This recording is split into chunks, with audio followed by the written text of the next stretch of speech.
didn't actually initially look as bad as that earlier section, and consequently I didn't even catch the whole lot of it on camera. But we're stuck.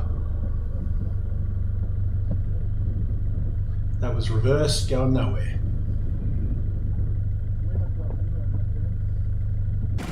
Far out, eh? So here we are on our way to Menindee Lakes, and this happened. Now we're not running super low pressures. This ground is just soft, it doesn't look it, but even walking on it, she's a bit challenging.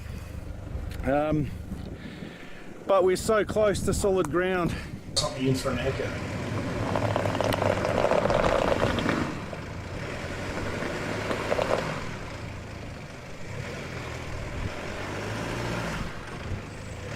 Trying not to strip the teeth off the Max Tracks.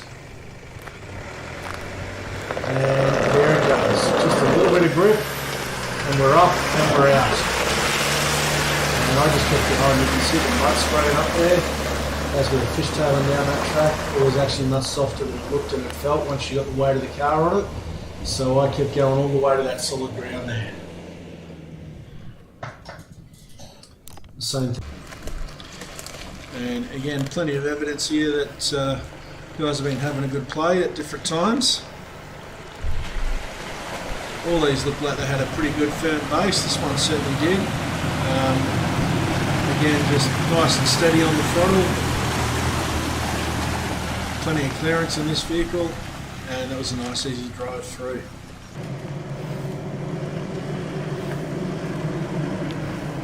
You can see there, like at the moment, really dry, filled up with leaves and a little bit of litter. Decent rock step coming up here. You can see there that the bull bar on the Pajero has just cleared that, and I'm just trying to get it to bite in and climb up, but we're just not quite getting there.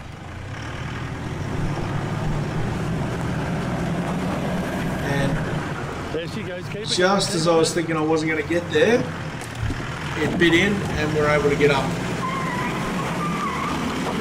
A little bit of mumbo to get over that last bit, and we're up over. Just drop into it and drive out. We'll have a nice firm base. We did poke it with some sticks. We were wrong.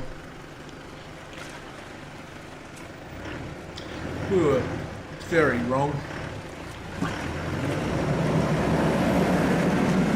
And we're stuck. Right there. Barely even into it. Yep, we're stuck, folks. Winch time. Been an issue. Okay.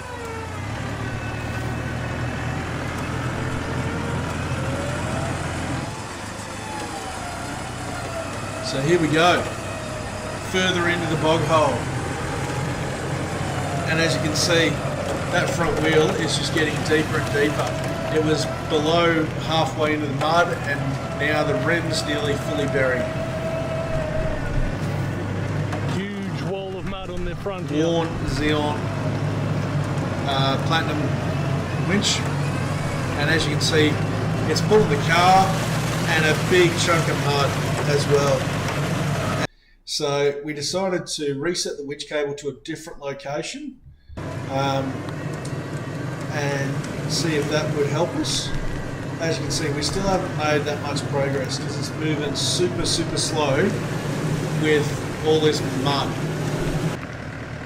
Yeah, that's definitely been working. You're so nearly out of that. And you can see there he's right, like the bull bar's lifted up out of the mud, the tyres are back up out of the mud, the rears are still in it a little bit, but the fronts are basically out. You saw the winch cable there start to go slack, and hang on a second, mate. Yeah, I think I can drive it from we're here. basically out at this point. So just able to drive out. So yeah, this is the aftermath.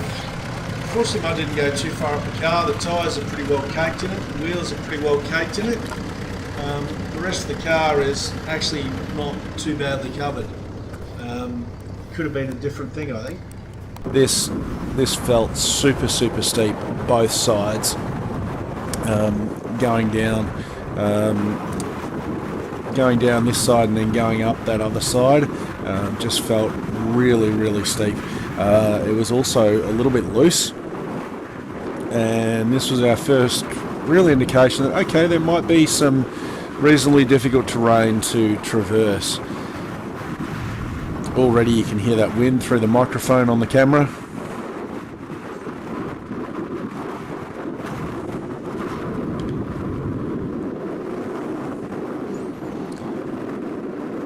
And there's a few big sheets of rock on that climbing track on the far side there.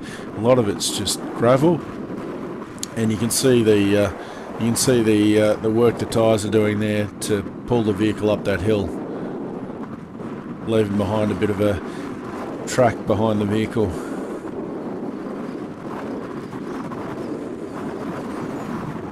And that last section that we're coming to now was probably the steepest,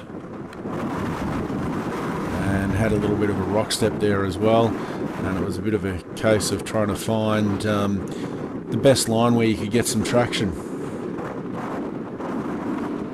Good fun drive though.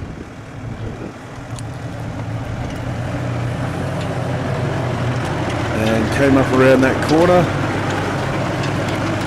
a couple of little wheel lifts there, and saw this massive rock step up in front of me, and that was big, really big and unexpected.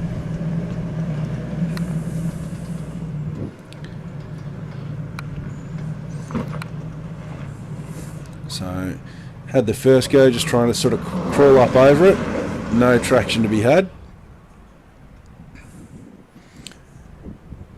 So backed off for a second go. And yes, for those of you that keep asking me, do I use my rear diff lock? Yes, I do.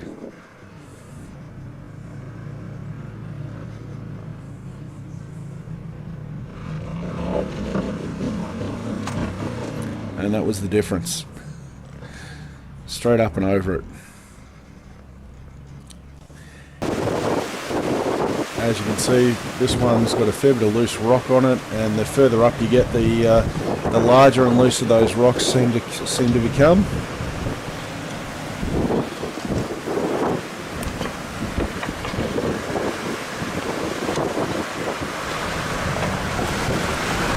Again, just best to be nice and steady on the throttle. What you can't see is the big ruts up over that rock step there that we're just climbing up over, which is why I'm sort of hugging that left bank, and I sort of got stuck on that rock there.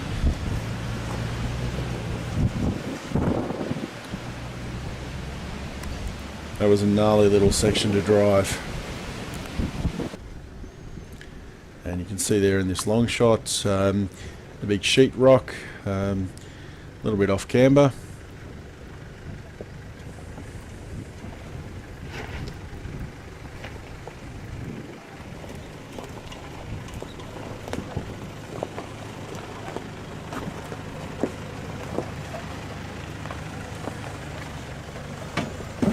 Again, a little lumpy there. Heading down to a fairly tight looking hairpin that was, according to the literature, named $10,000 corner, not because it does $10,000 worth of damage to your car, but apparently that's what it cost in operator time to cut this out. And even on this long shot here, you can see that massive big rut, big erosion channel there, which was a bit of a hazard. And hence I've done that in two movements, just to make sure I didn't put a wheel down in that. And it was a reasonably steep descent down through here as well, particularly this later section here. It wasn't really a good place to stop. Some pretty gnarly rock steps there. You'll be able to see as Mark walks down it just how steep that actually is and how big some of those steps are. That certainly gives you a better idea of what we're dealing with there, that's for sure. Some big ruts up there. A little bit rockier. You can see there, again, the tyres are working reasonably hard to give us some traction. Just up that little rock step.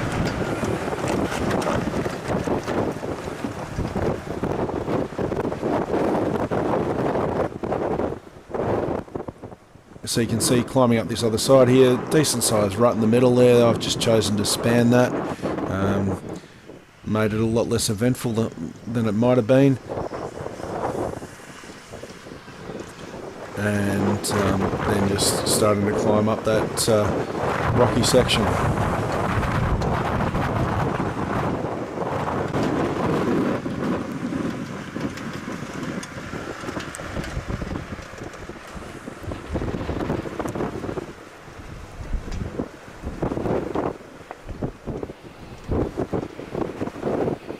So I've decided to tackle the A-line. That's what we're here for, isn't it?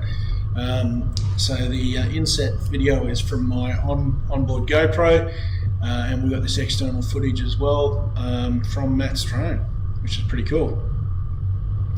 So you can see the traction control is doing its thing, and I've got to this big rock step and just tried to push it up there,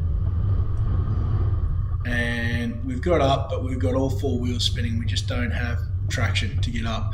Now look, I think if I'd given it a bit more momentum when I first went up there, I probably would have made it up. But I'm trying to drive with a little bit more mechanical sympathy than maybe I have done in the past. Maybe make this transfer case last longer than the last one. You haven't seen that video yet. Coming up. So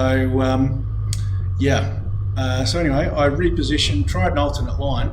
Now what's happened there is I've ended up driving across the B line. Now the reason that has happened is when I haven't made it up the first time, I put the rear diff lock in, and then as it's got traction and lifted me up that rock step, the front wheels lifted, and the drive from the rear wheels has actually pushed the car around to the left there. I did have the wheel turn that way a little bit, yes I know, but I could actually feel it when I was in the car, the rear just pushing it around. A little bit like what happened to Brent from Den Monkey on the Camp Creek Road video, which was, I think, the last video uploaded before this one, where the drive from the rear diff locks and the fact that they don't really want to let you steer has had an impact on how the vehicles move. So again, I'm finding that I'm going back to not using the rear diff lock as much as I used to and relying on the traction control, because honestly it's pretty damn good. So last loose little scramble here, and we're up to the summit of Mount Gibbo. That rock cairn on the left hand side there is the summit marker for Mount Gibbo. See there though, the water's moving quite well. Nice and clear as always. Some great footage here, thanks to Matt. And you can see how clear that water is. And depth wise, yeah, look, it's not quite at the top of the tyres, about halfway up the door, so not overly concerning. Yeah, if you remember my video from last year, the water was actually up near the top of this ramp, about where the car is now probably. So yeah, little bit of wheel spin there on the way up, but we found traction, probably because my rear tyres. That wasn't to be, as you're about to see, but I think I needed more momentum. So I've started off slow, made sure my line is where I wanted it to be, and then I've given it a little bit of mumbo, but all too late. Whoa! And the rear's just slipped across into the bank, and ended up with the front left tyre in the air there. I don't know, I always seem to end up with the car in these positions, and the rear quarter well and truly into the bank. That Raslar bar paying for itself once again, preventing further damage to that rear corner. So this is a view of the same thing from on board. As I said, it looks straightforward. Span the rut and just drive straight up there. Probably got over a little further than I needed to, and there's that wheel lift.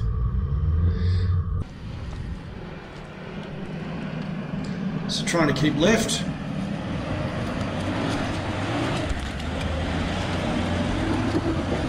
Beautiful. Stay on it. Straddle that one if you can. And I should have kept going to the right there, but I didn't. So I ended up with that right rear tyre in that second rut instead of spanning it as you saw Matt do earlier. and consequently got stuck on All that right, hill. you can either winch off me or roll. I'd say winch. Yeah, I'm wishing, mate. That was, I think that's what you call a spirited drive.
I did not want to get this wrong because being by myself, I thought if I get this wrong, A, I could do some panel damage, and B, I might find myself stuck here. And look, those bushes surrounding the track look pretty scrubby. I probably could have found a trigger winch off, but I could do without the panel damage. But did enjoy the challenge of trying to drive something like this myself without a spotter. Does make it a lot easier and gives you a lot more confidence when you've got a spotter. So that was a good bit of fun. And at this point I thought, okay, I've overcome the challenge. Little bog hole there.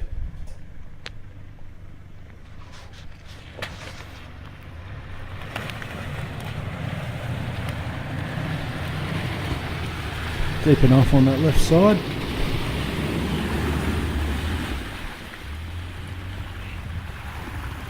Now the important thing to note with this one is,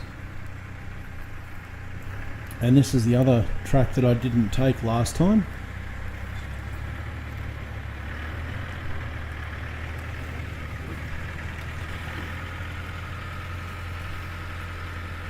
Yep. Look at that drop back. You'd think I was driving a manual, wouldn't you? I'm not sure what the driver was doing there. Anyway, we got up. That's the main thing.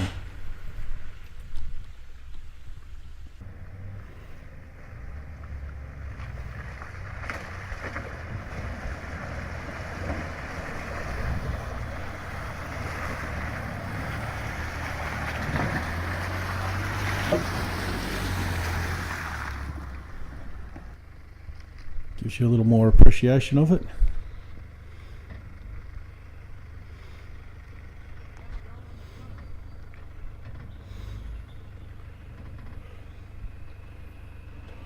I think with the benefit of hindsight, I probably would have tried driving the ruts maybe. Maybe driven the rut in that top section and then crossed over in the middle. It was really this big one down the bottom here that was causing me concern.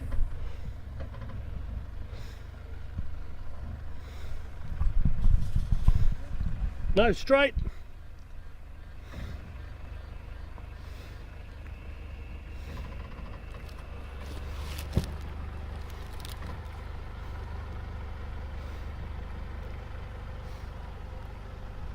I was trying to hug that tree, but again, not get so close to it that I'm actually touching it.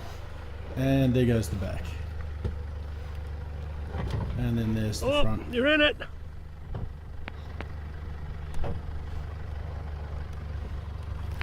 I think actually those bushskin side steps probably saved me there from doing too much damage.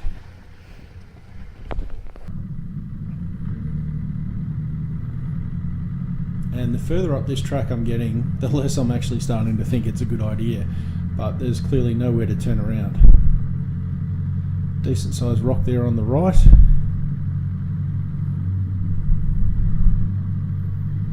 And we've just dropped into the ruts.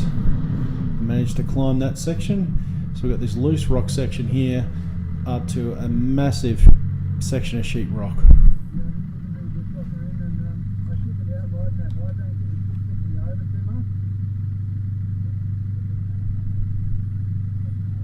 And by this point I'm really starting to wonder what we've got ahead of us and thinking it's probably a good time to get out and have a look very shortly.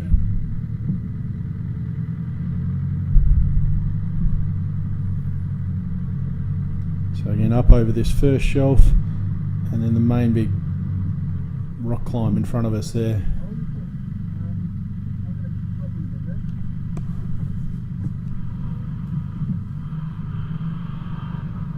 Last track of the day at Tullarook.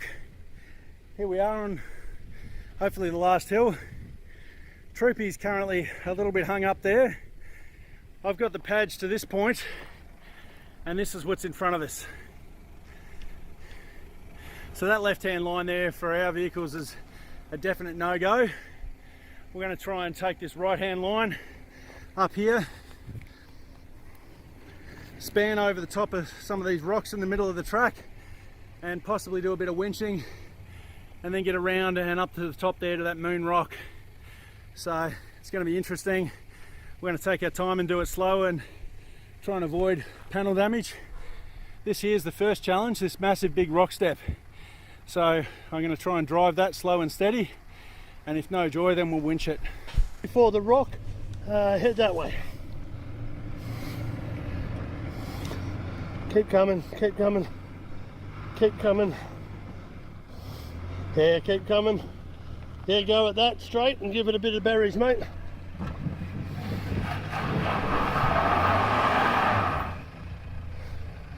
Have you got your rear locker in? Yeah. Yeah, I don't think she's going to come up any more than that, mate. That's it, we'll winch from here. Copy that.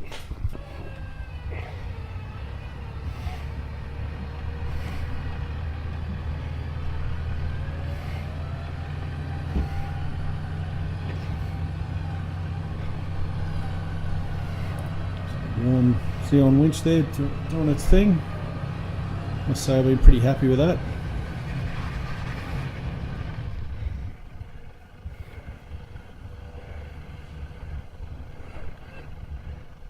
Keep winching yourself up a bit higher onto that plateau, mate.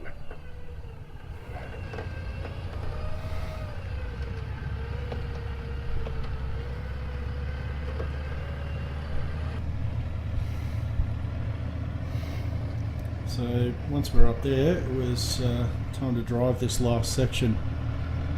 Just go straight, go. There are rocks all over the Right track. hand down a little bit, right hand down a little bit.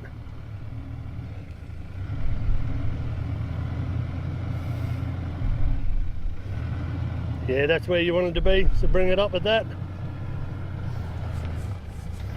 Left hand down, but then your left hand rear wheel's going to hit it. Keep going at that, keep going. Just about to scrape on the rock slider. Okay, rear wheel's up against the rock now. Spinning like that, that means that that back wheel's going to keep coming over, so give it a little spin. Give it a little bit more and just be gentle on, we'll see. Keep coming. Your back wheel's past it now.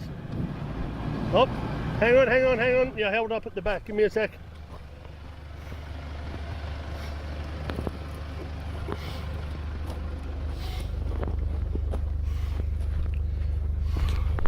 So you can see the rear suspension arm there is just caught on the top edge of the rock.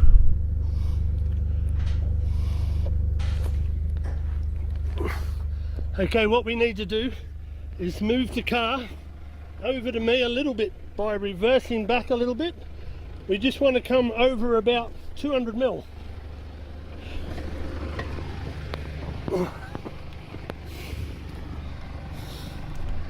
Okay, do that, go. When I say straight, straighten up. The footage really doesn't do justice how steep this was. It's hard work running up and down this hill. Straight. Your left front's coming up a rock, give it a little bit of berries. Right hand down, right hand down, right hand down. Keep going, keep going, keep going. That's it, that's it. And you're up, you're out. Good spot, mate. I'll just drive this last section. Yeah, mate, go for it.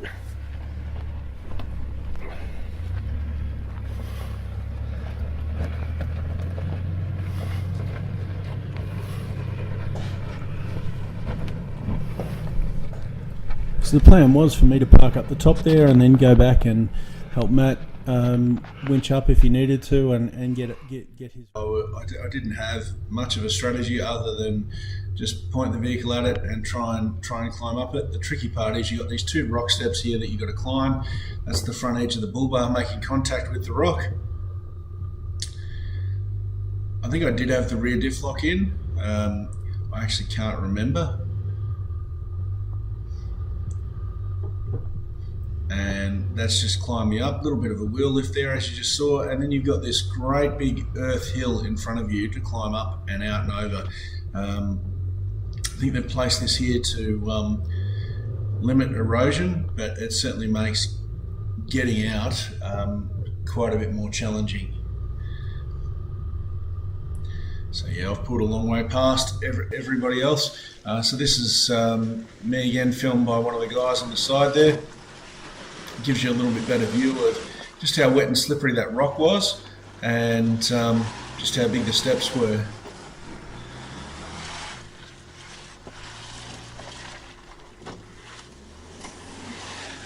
And that white spot on the rock there is where something metal, probably the bottom edge of the bull bars, made contact with the rock. And then we're up and out.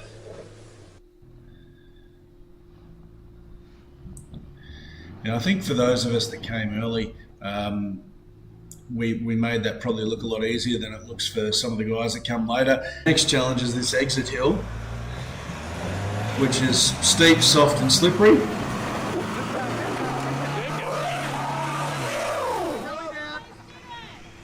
Well, we knew that was going to happen.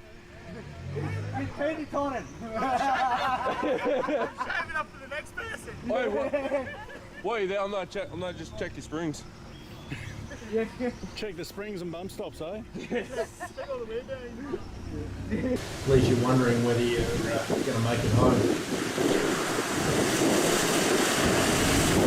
Deep enough without being super deep. He knows. So he's running stock heights on that with decent Mickey Thompson tyres, but stock heights. And he's had no issues. Amazing what he's been able to drive with that without much of a lift. So again, you can see the weather there, just how much those trees are actually moving. Another little rocky section here. We're getting fairly close to the actual car park to the summit.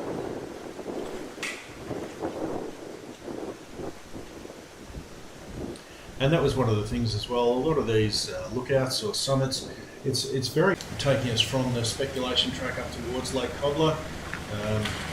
And this is the first little obstacle we came across there. Looks like it's got a bit of a mud hole. It was fairly dry at the time we come through, so the bottom was nice and firm.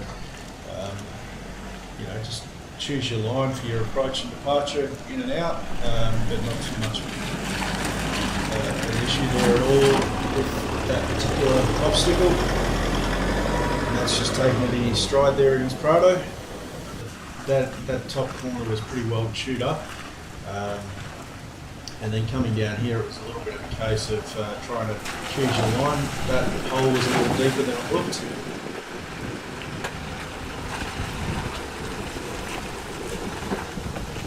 And then we had another one of these reasonably deep bog holes that actually has a couple of rocks in it. And once again, the rear bar earning its keep. I think this is the first go I've had it doing slow-mo on a video.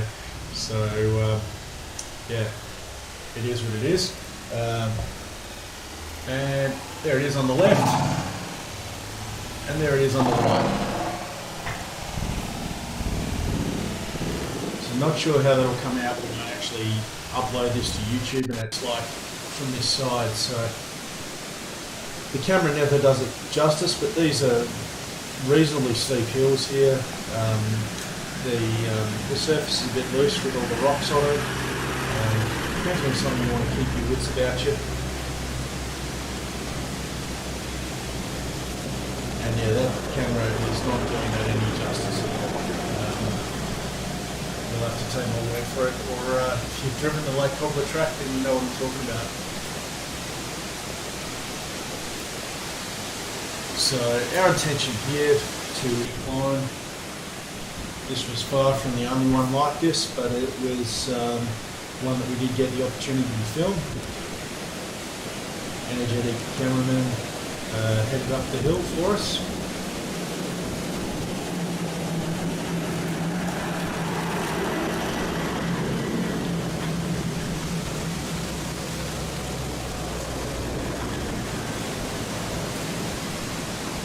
The patch stuck in a bog hole.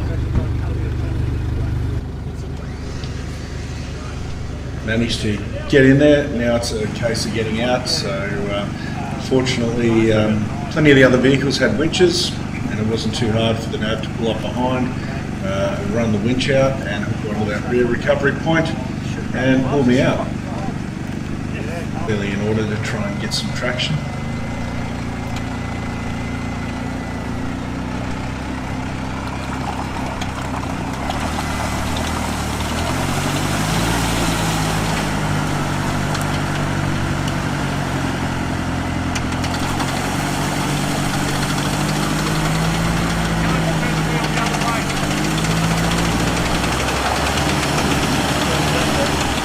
Not sure those tyres will hold on this point. This is probably, look, generally I'm being really happy with running all terrains. The odd time, probably once or twice a year when I drive in mud like this, is when I really wish that I actually did have mud terrains. But for me, I do so much driving on the bitumen, with the Pajero being my daily driver, that running mud terrains just isn't really much of an option. So once we got up and out, the next challenge was, okay, moving the vehicle across to that other set of ruts on my right as I'm sitting in the vehicle, on the left on the screen.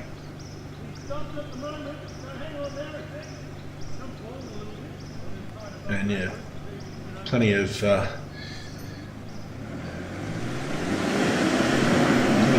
steam coming up, hot parts of the exhaust touching moisture, no doubt, and you can get an idea there of just how wet and soft and slippery that mud was.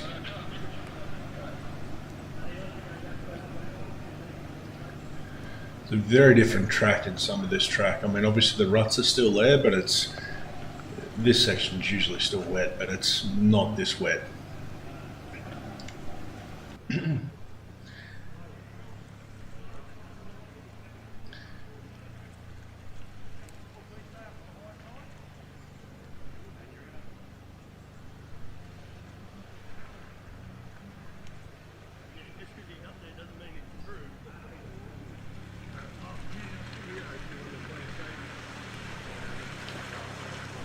And then just a matter, you can see that's a decent sized hole there just before the bog hole.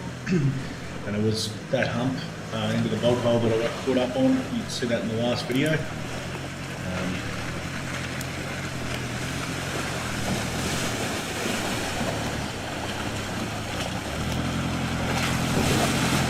And we're through.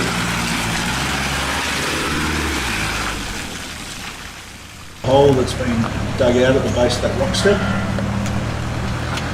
So the front tyres climb up easily enough, and then as you go to come up, that back tyre falls in.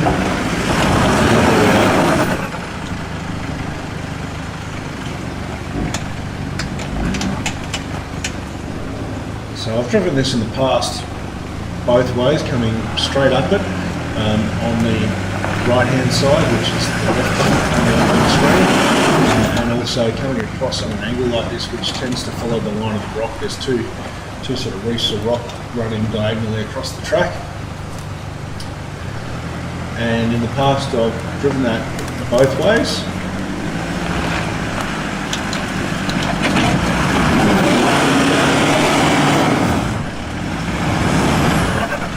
But as you can see there, trying to come straight up isn't really an option for me. It's just not getting the traction.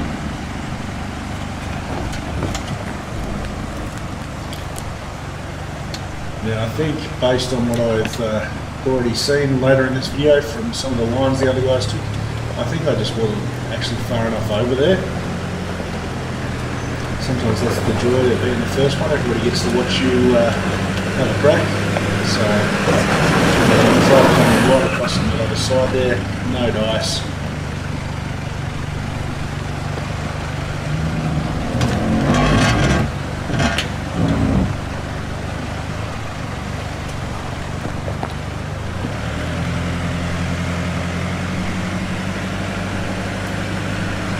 Wheelers just can't get enough traction to actually bump it up over that rock step. So bit the bullet and just set the winch up. And as is so often the case, it didn't need much of a winch really. You can see there, winch cable's already running slack. Just a little bit of a help to get up over that step, and as soon as those rear tyres pop up, and we're up. That's it. Driving from there. So, you know. So again, lining it up. And you can see those tyres stopping and starting as his traction control is really kicking in. And he's made that look very, very easy. We've gone from stuck in a bog hole to stuck on the side of a hill. And the next...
So here's that same crossing from me, shot from the Sony.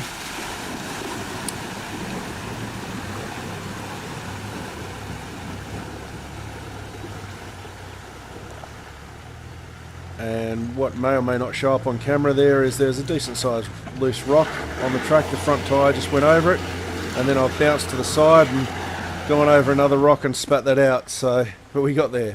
People okay there, but it's just a lot easier. And this is beginning our descent. Stopped up on top of the hill there for a quick morning tea break, and then beginning our descent down towards Tomahawk Hut.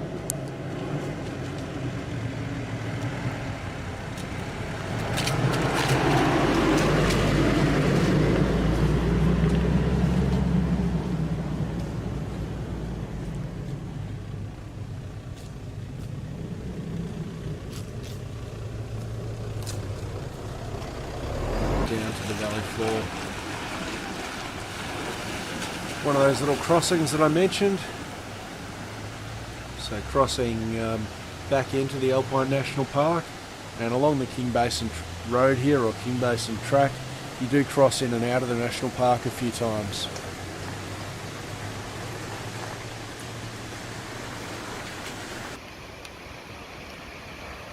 And this is actually the approach to another river crossing, but these puddles on the track were almost deeper than some of the river crossings. As you can see, the weather's changed. Looking at how much those trees are moving, this is still before lunch. The wind really picked up.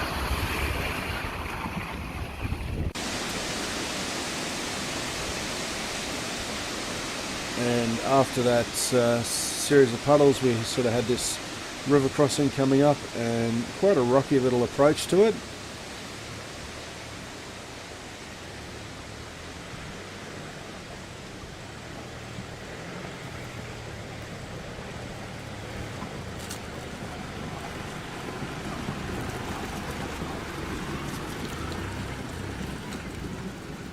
So as you can see, that whole approach is just river rocks basically.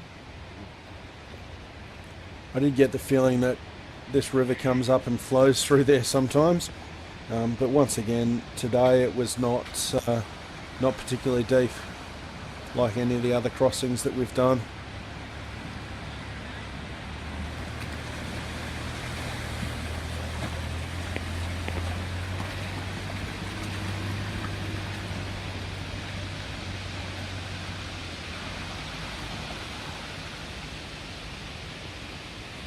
Got the shovel out, just dug a couple of shovelfuls of sand out of the front of each of the tyres.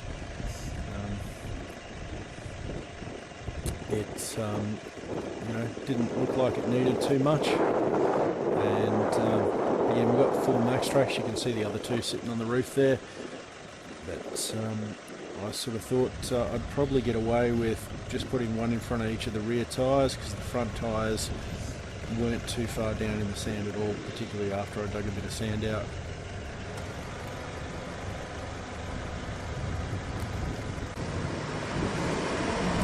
And as you saw there, a little bit of wheel spin, almost textbook. Max Trucks work exactly as advertised. A little bit of wheel spin on that front wheel, the rear wheel. So this area is sort of down close to the water, and on the left hand side there, those signs are actually noting camp areas. You can see a campfire there, designated campfire spot there on the left. So you can actually camp at Stockton Beach, which I didn't know prior to visiting.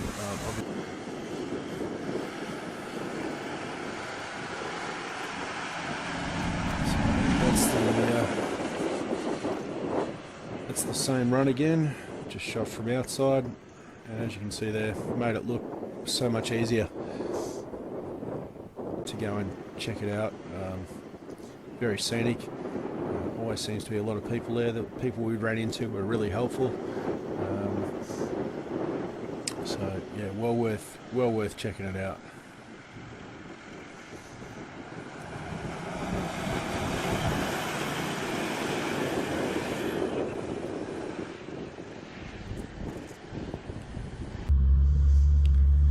So just to prove it wasn't a fluke, we picked up the camera person and thought we'd do one last run up this dune yet again to prove that the last run wasn't a fluke.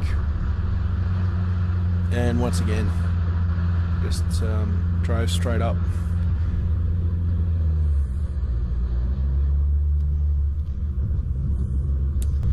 So we continued heading north, and as you've seen, a lot of it a lot of the terrain there is just very open sand dunes, but certainly in this section here where you've got access to the beach, there's a few tracks through the vegetated dunes, and these are reasonably bumpy. You can see the cars moving pretty well.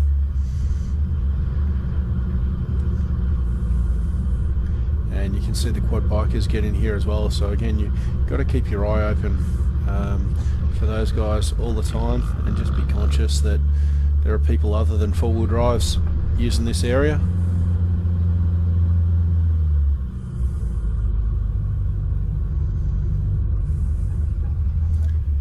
A few people there fishing.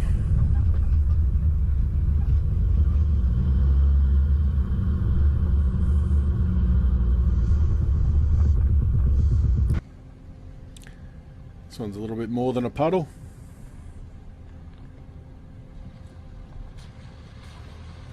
But like everything else, we've had to cross a good firm base. Bit of depth to it though.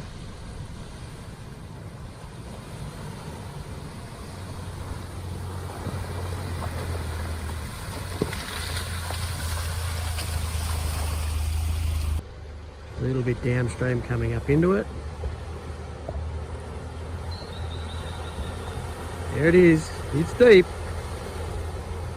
Nice work. Woohoo!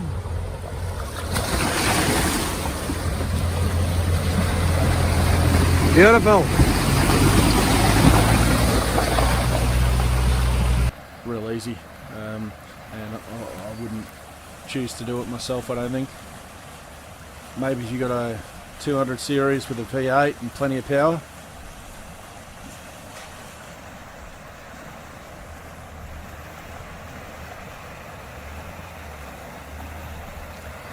I think Bruce quite enjoyed this trip. I don't think he'd done a lot of river crossings prior to this trip, but he certainly has now.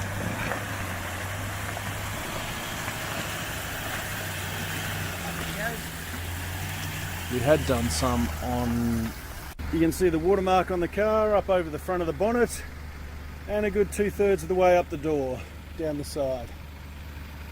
Yeah, easing his way nicely down that entrance into the river.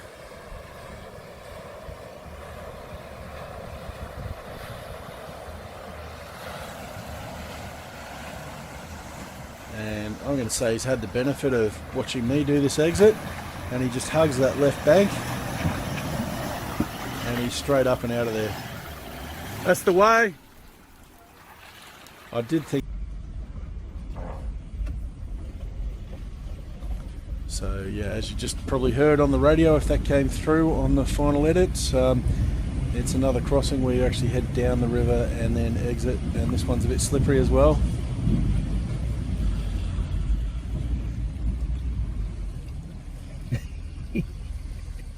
Now, so if that's something you guys would like to see more of, put a comment down below and let me know.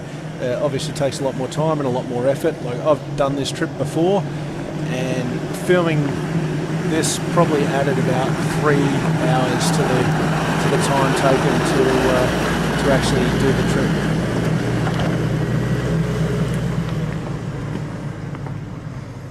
As you can see, the Paj there making short work of those climbs up. I suppose you should say the tail end of spring, so a lot of growth around. Not as deep as we thought it might have been, but still fun. Who doesn't like driving their 4B through the odd part? Is still recovering.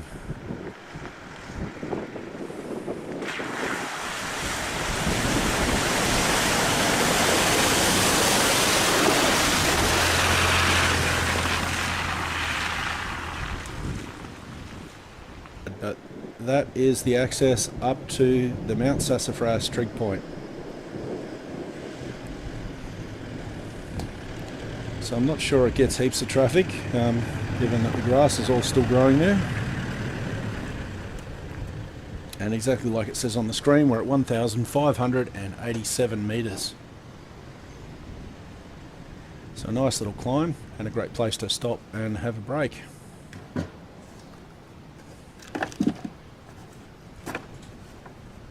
For those of you that watch the channel, you will have seen the Drifter Kitchen before, so if you have, great. If you haven't, feel free to check out the video on the Drifter Kitchen install. A little bit lazy here, I'm not bothering to set up that support leg because I'm not putting much weight on it. So heading off from Mount Sassafras, it's a pretty steady descent all the way down,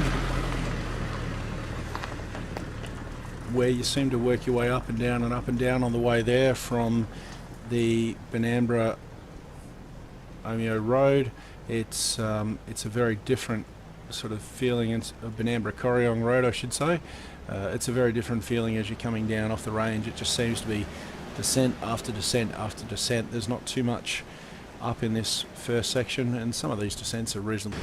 The vegetation up this high isn't recovering quite as quickly as it has at the lower altitudes, and as you can see there, a little bit rocky, just working our way down, but you know, nothing overly difficult.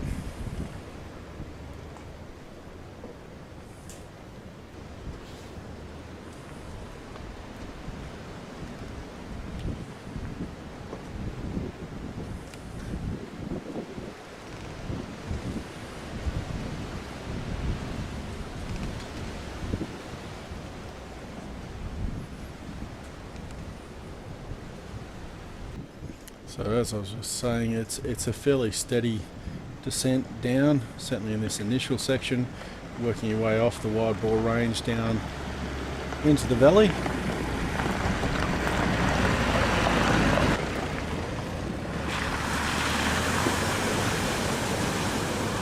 That one was probably the deepest puddle we've driven through so far, but again, nothing overly deep or too challenging.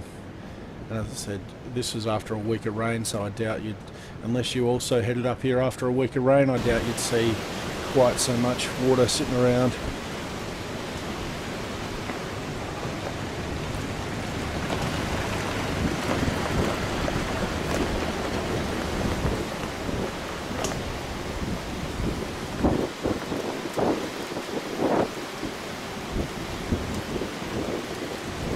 As I said, some of these descents here are fairly steep. Keep in mind the camera always flattens things out. This is a very different outlook to the ridgeline tracks, and not without a few hairpins, as you can see.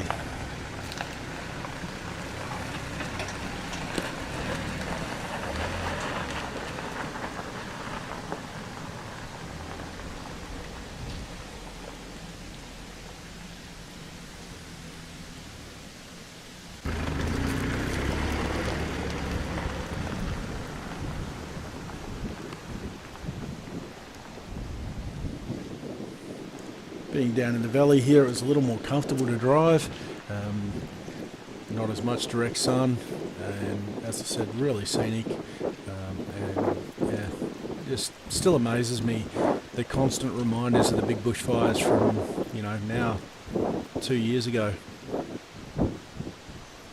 Bush is certainly recovering, but it takes time. You know, prior to the bushfires, that being said, shots like this probably wouldn't have been possible. You just wouldn't have.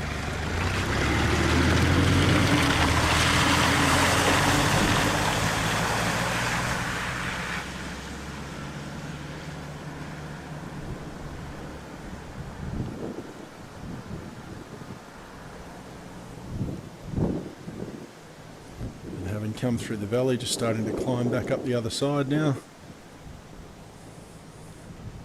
A little bit looser and rockier climb than some of the early ones. It's probably a little more challenging than the section back near Mount Sassafras, but still not what you'd call difficult. You could choose just about any line you want, and your vehicle's going to climb up there for you, just as long as you take it slow and steady.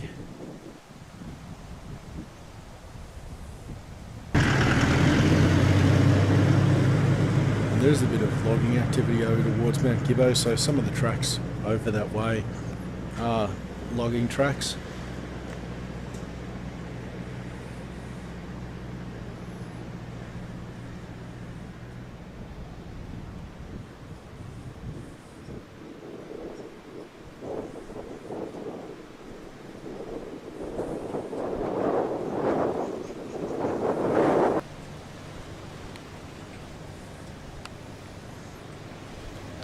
Just making our way up the far side of that valley, getting a little closer.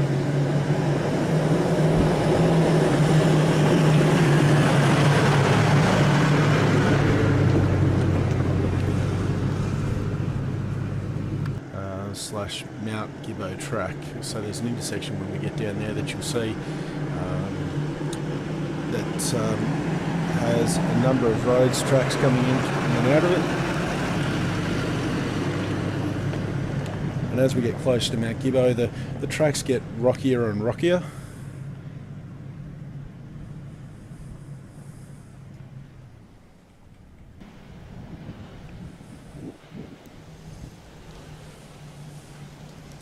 And again, there's some really good steady long climbs and a couple of steeper sections, but generally there's a lot of these really long steady climbs where you just under load climbing up the hill.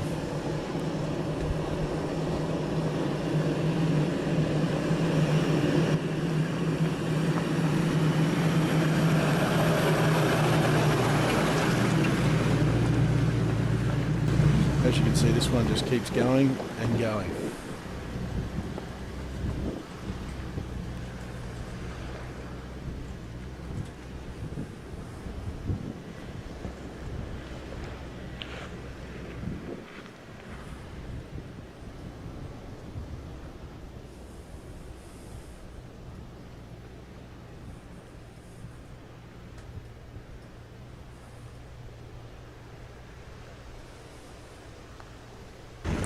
And this is the mountain before the mountain, so just another good example of those really long steady climbs. Bit of a descent here before climbing up that next hill,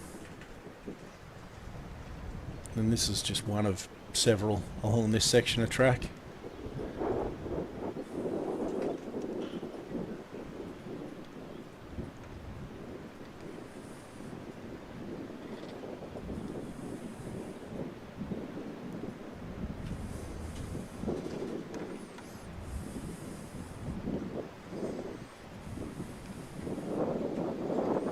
As you can see there in the long shot where you've got the Pajero in frame at that distance, for scale you sort of get some sense of just how big these hills are.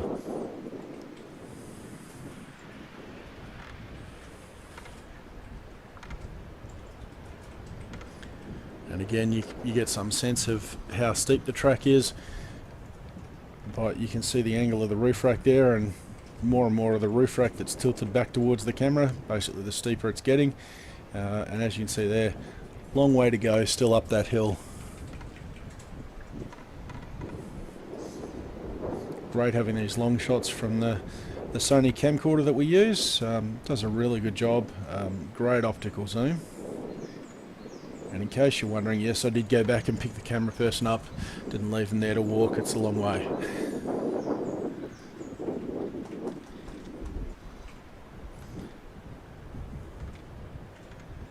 But that's what takes time to bring this sort of footage to you guys. You're setting up the camera, going doing the drive, and then either going back and getting the camera or person filming.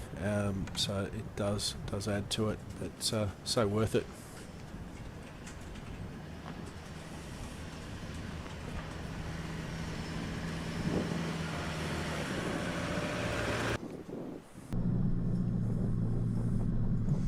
So again, this approach on the western side of Mount Gibbo is much like all the other long hill sections that we've shot along this trip.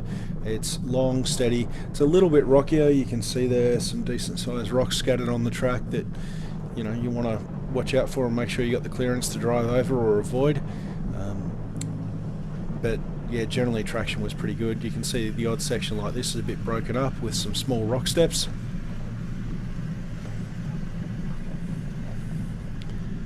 But nothing any four-wheel drive wouldn't handle.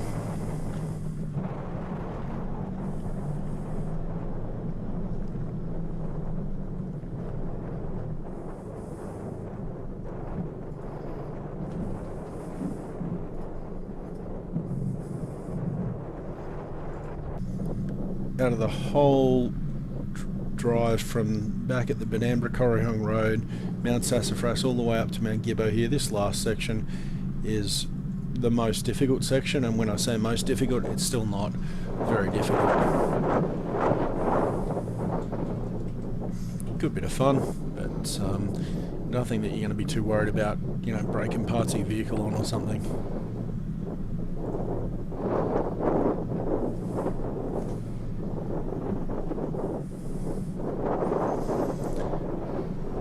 It's nothing like this external footage either to show you just how often the IFS Pajeros and presumably other IFS vehicles actually lift wheels just because of the lack of down travel.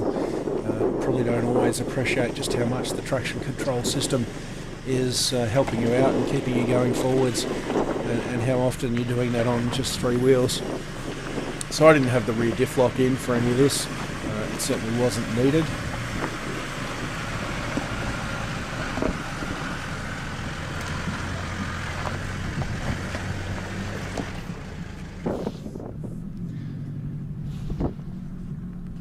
Getting closer to the top, so as you can see, like, this was just a steady climb, just wending its way up the Mount Gibbo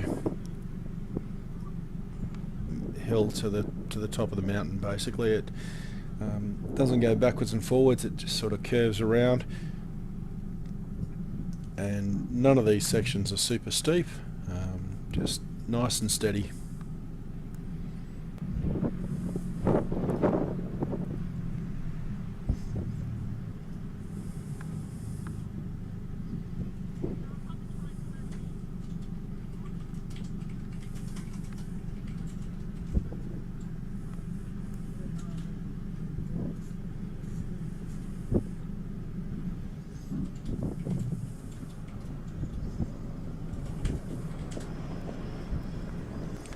It's good too. Had absolutely zero issues with transmission or engine temp on this trip, so which was really good.